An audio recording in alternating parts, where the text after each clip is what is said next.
It's time to find out who was right and who was wrong. Chris and Cass here, and today we're going to be reacting to our 2021 season predictions. But before we do that, be sure to drop this video a like. It helps out the channel, and if you are new, consider subscribing. So now let's take a look at our wild card predictions. We always ask each other for a bold prediction before each race, and right off the bat, Cass, what's a bold prediction for 2021? This may be a little bit too bold of a prediction, but I think George is going to replace Valtteri mid-season. What was I thinking?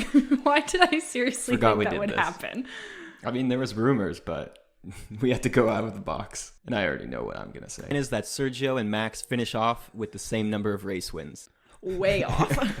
Starting off with what we think will be the best race of the season, I'm going with a little bit of a wild card. I'm saying if it goes through, it's going to be the Singapore Grand Prix. I'm going to predict that the Canadian Grand Prix is going to be the best race next year. So obviously we were both wrong for the best race of the season, but Cass, which race would get your vote? In terms of my actual favorite race of the season, I would have to say Monza. I mean, I'm a clear McLaren fan. In terms of actual best race, though, we scored Russia the highest, and I do think that one was one of the more unpredictable and high-pace, high-action ones, so I guess I'd go with that. For me, it'd probably be Baku. It had a little bit of everything. So now into our worst race predictions. Worst race of the season is going to be, yet again, the Spanish Grand Prix. Surprisingly, it was not bad this year. Spain was not bad this year. It wasn't great. It wasn't terrible. But I just don't like this track. It's going to be the Russian Grand Prix in Sochi. Wow. Polar opposites. Polar opposite.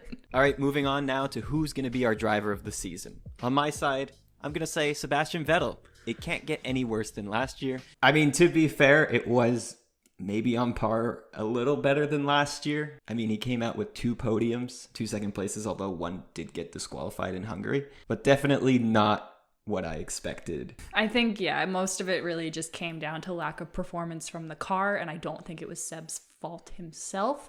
So the fact that he did manage to put it on the podium twice, I still hold on to it. Hungary counts. I don't care. That's impressive to me. I am going with Daniel Ricciardo. He's going to be new to the team. I think with that Mercedes. Yeah, it took him a little bit longer than we expected to get accustomed to the car. Obviously, he got a win, so that's still good. He didn't get a win at Renault, so progress, maybe? I don't know. But yeah, that didn't go as planned. Aside from Lewis and Max, who would we pick? Probably Carlos Sainz. 13, 14 consecutive points finishes. He was on the podium a few times. Now who's gonna let us down or not live up to their expectations? I'm excited for this one. Season.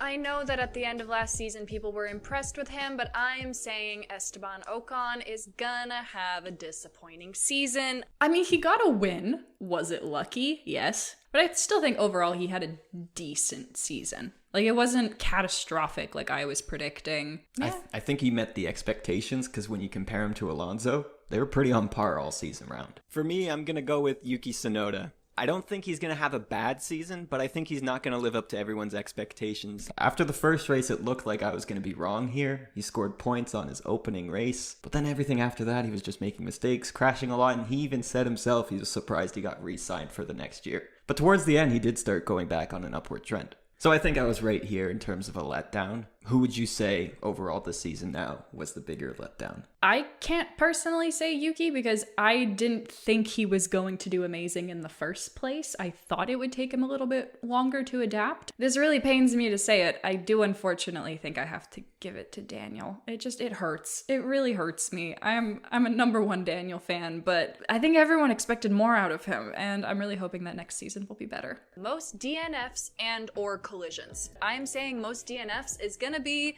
Nikita Mazepin. Whereas for me, I'm going with Fernando Alonso. Most DNFs actually was Mazepin with 5, so to be fair, not all of them were for the reasons that I expected. He did have some car issues, but I'm not sorry. For the unluckiest driver out there, I'm so sorry, but I'm gonna say Mick Schumacher. I just think that Haas has too many issues to sort out. I mean, yeah, he had issues. I don't think I'd call him the unluckiest. Personally, I would actually probably give it to Valtteri. The amount of engine changes, having that horrible pit stop in Monaco. I mean, yeah, the man did not have a fantastic season by any means, and a lot of it was through no fault of his own. I feel bad for mine. It's going to be Lance Stroll who's going to be unlucky once again. And I still think he didn't have the greatest season. He was pretty quiet all year round. I don't know if he was was unlucky with any DNFs or crashes like we've seen in years past. He was pretty unlucky in Baku. He was the one with the tire failure as well that no one talks about. Everyone's always focused on Max, but Lance was on for a really good result in Baku. I am putting my vote in with Latifi. I think a lot of people were underwhelmed with his rookie season, but I think there's a lot of room for improvement. It's a bit hard with this one because Latifi did have some low moments as well, but I mean, he scored points. That's definitely an improvement overall. I don't know if I would necessarily say that I nailed this one, but I don't think I'm incorrect. The driver I think that's going to improve the most next season is going to be Giovinazzi. Probably the most incorrect sentence right there. I thought he was going to come in and surprise everyone. Something about the alpha package was going to be something different, and he would consistently score points, but his qualifying was there most times, but just when it came to the race, it was all lost. But overall, who would we say is the most improved driver from this year? I don't know. I honestly don't know. Maybe Lando, because he scored several podiums. Yeah, I would say probably Lando. I'm going to move on to our predictions for where everyone's going to finish in the Drivers' Championship. So starting at the bottom of the standing in P20, who's your driver? Mazepin. The fact that this is wrong, because he came 21st. Well, I mean, if you only did it to 20 drivers, he would have been 20th. P19? I have Mick Schumacher. I have Nicholas Latifi in P19. P18 is actually where I have Nicholas Latifi. And I have Mick Schumacher. Which is actually not correct. It's my man Gio I thought was going to improve, but he was 18th. In P17, I put Antonio Giovinazzi. I sadly had to put George Russell in P17. I think he's going to outperform the Haas team and score some points this year. I wasn't wrong with those statements, but he was way up in P15. Meanwhile, I'm hopeful that his knowledge coming back from that short stint with Mercedes will help him move up to P16. P16, I have Kimi. You were right. With Spot P16. on for once. I have him in P15 just because I think he's still going to perform in some races, but just not consistently. In P15, I have Yuki Tsunoda. I think his season's going to be average. We'll see him score some points, but it won't be anything special. I put Yuki in P14. Let's go. I was right. Let's go.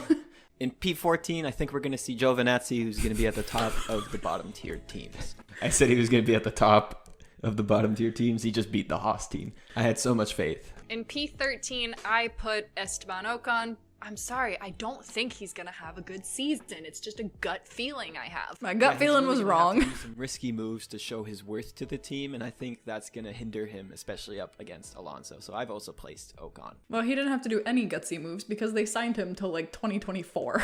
Ocon finished off in 11th. So we were both 2 off. In reality, in P13 was Lance Stroll. Once again, we were all coming in here with a idea that this Aston Martin package was going to be just as good as last year. Little did we know what new regs were going to come in and who it was going to hinder the most. In P12, I put Pierre. It's not that I think he's going to have an underperforming season. I just think that other cars are going to progress a little bit more and maybe cause some more midfield battles. You know, I'm very happy to be wrong about that one. I think Pierre had a really good season, and honestly, at times, that AlphaTauri was much quicker than anyone else had anticipated. Pierre had a decent season last year, and I think it'll be relatively similar, so he's also my 12th driver. He was 9th. We were pretty far off on that one. And given the fact that I think there's going to be some clashes and unreliability issues, again, I put Carlos Sainz in 11th. Once again, probably coming in with the expectations that the Ferrari package was going to be no good. Look, I just thought they were going to fumble the ball. Again, they did the polar opposite. We'll get into that later. That has to be your worst prediction of this video. That is, wow, okay. However, I think my problems are going to be on the Renault side, and that's why I put Fernando Alonso in P11. Only one off. His teammate Esteban Ocon was in P11, so it could have gone either way. In P10, I put Charles because I think with the rivalry at Ferrari. Just the whole Ferrari package. I just, wow, one bad season for Ferrari, and I said, you're done. I think they might collide and actually take some points away from each other. I don't think that happened once. They were the most double point scoring team They this were season. so respectful to each other. What the hell, guys? Making me look like a damn fool. In P10, sadly going to be giving it to Stroll. I think he's going to get some poor luck at some races that's going to hinder any chances he might get to accumulate lots of points. I love how you said sadly giving it to Stroll and now reflecting back. we would have taken P10. As I put him in P9. Like, just looking at this now that you put Aston Martins ahead of the Ferraris. Look, the Racing Point was looking good. I'm upset. Vettel has yet to show up as well. Oh, God damn it. In P9, I think we're going to see Carlos Sainz here. It's just not going to be a good year with that Ferrari, seeing as it's the same chassis from last year. I don't know what they changed to their car to make it so much better. Honestly, after the summer break, they just kicked it up into a new gear. I actually put Alonso in P8. I don't think it's going to be an amazing season, but I think he's probably going to pull out some pretty good results that'll boost him up the order. P8, I think we're going to see Lando Norris finish off sort of towards the back of the top 10. I'm actually surprised that I said that because it was the complete opposite. And actually in P8 was Daniel. I put Lando in 7th. I just still think that overall the car is going to perform a little bit better this year. P7, I think Charles is going to finish off. Hey, you got it! Spot on! I had faith in one of the Ferraris to be somewhat up there this year. As it turns out, when we looked at each other's lists, our top 6 is actually all identical. Oh, no. Oh, no. At least I know it's going to be coming. easier for us to I know react. it's coming. But yeah, I remember who P6 is, and let's hear it. I think Vettel is going to start making a comeback. I think he's going to regain his confidence in that new car. Where did Vettel actually finish off this season? 12th. So, times 2. Maybe it's because I was just bitter at how Sebastian left Ferrari and how they treated him. So I was like, you're gonna show them what's up. You're gonna do better. You're gonna prove them wrong. No, they proved me wrong.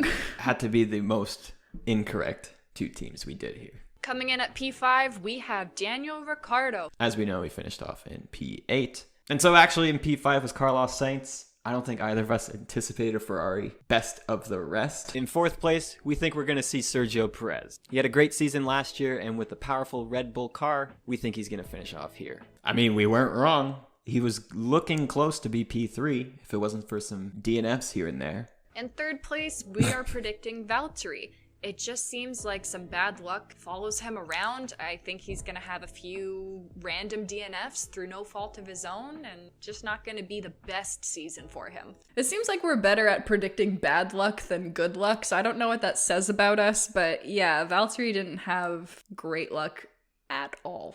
A lot of things just did not go his way. I kind of feel bad for him, but it is what it is. Total of 4 DNFs in the end, so that probably took a lot of points away from him. Of course, that only leaves Max and Lewis to take the championship. We think Max is only going to finish in 2nd place. He will bring the fight to Bottas, much like how he was doing at the end of last season. It came pretty close. And this year, with a few less DNFs, hopefully, he'll take 2nd place. We're predicting Hamilton will win the championship. It just seems like he is on another level in these recent years. I mean, we weren't far off by any means. They came into the last race on equal points. I don't think anyone could have predicted that.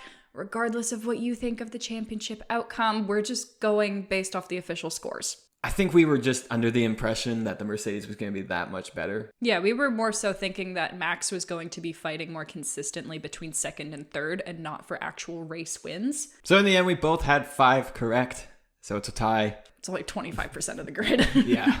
We'll see if we could do better next year, that's for sure. Probably not. My biggest gap here had to be Vettel. I think mine was definitely Vettel and the 2 Ferraris. And now moving on to our last section, the Constructors Championship. We both think that Haas will be at the bottom in 10th. Which means we think Williams will not finish off in 10th place and in fact finish off in 9th. Wrong and right at the same time. Yeah, they did better than we expected, and I'm happy about that. As for Alfa Romeo, we see them having a pretty similar season. 8th once again. They had a worse season. It went backwards. We think AlphaTauri is going to finish in P7. I mean, technically this is only one off, but they were consistently fighting with the Alpines and going back and forth for that 5th place in the championship. So in reality, yes, they finished 6th, which is only one off 7th, but they were closer to 5. Maybe a slightly more controversial take here, but we think that Renault is going to move a little bit further back down to 6th place in the Constructors Championship. I mean, it's not wildly off, but, they improved. 5th. That's the same thing as AlphaTauri. We were both off by 1. I just think with Alpine, they've had so many changes in staff and directors that anytime that you go through any sort of major overhaul, it tends to impact performance a little bit, but they're right in the middle. I am predicting that Ferrari will end off in 5th place and Aston Martin Racing will stay steady in 4th. Whereas I think the contrary. I think Aston Martin Racing is going to finish off in 5th place. Vettel's going to bring most of the points, but with Stroll's possible bad luck, I think it's not going to be enough to pass Ferrari, who's going to finish off 4th. At least I predicted and had faith in Ferrari here, but both of us giving praise to that Aston Martin package again. We've predicted McLaren in 3rd, building off the strength that we've seen so far with 2 pretty consistent drivers. Okay. I think, it was a shoo-in that they were going to be up there this season. You know, McLaren did have a little bit more bad luck than Ferrari in the second half of the season, just with, sometimes reliability issues and slow punctures and just wrong place, wrong time. So kind of seems like things massively switched as soon as we came back from the summer break. We think Red Bull's going to finish once again in 2nd place. Although they'll bridge the gap slightly to Mercedes, it just won't be enough. Slightly is an understatement because they were really close going up to the last 2 races, 5 points apart. Yeah, I think it was once we got to Jeddah that we knew that no more chance, but it lasted a hell of a lot longer than we expected. But in the end, we were correct. This means we think that Mercedes will win another Constructors Championship, making it 7 in a row for them. I don't think we're going to see any true competition until maybe the 2022 regulations, but we'll just have to wait and see. I mean, look, I'm pretty happy to be wrong about my statement there. It was a lot more competitive than we were anticipating, and I'm happy that we didn't have to wait another full season to finally get a real battle between these 2 teams. Ultimately, Mercedes with their 8th in a row. We will see what happens next year. Who knows? A lot of these teams started investing all of their resources and time and money into next year's car. So I'm ready to see these entire standings change next year. When we look at this, we got 3 right, Haas at the end, and then the top 2. So we're going to have to do a little bit better next year when we do our predictions for the 2022 season, although it's going to be a lot more difficult with all those new regs. So there you have it. That's our reactions to our 2021 predictions. We were quite off. Kind of disappointed in ourselves. We're really going to have to do our research for next year. Anyways, that's going to conclude it for this video. Be sure to hit that subscribe button because we'll be coming out with our 2022 predictions in the near future. Drop this video a like if you've enjoyed it, and we will catch you in our next video.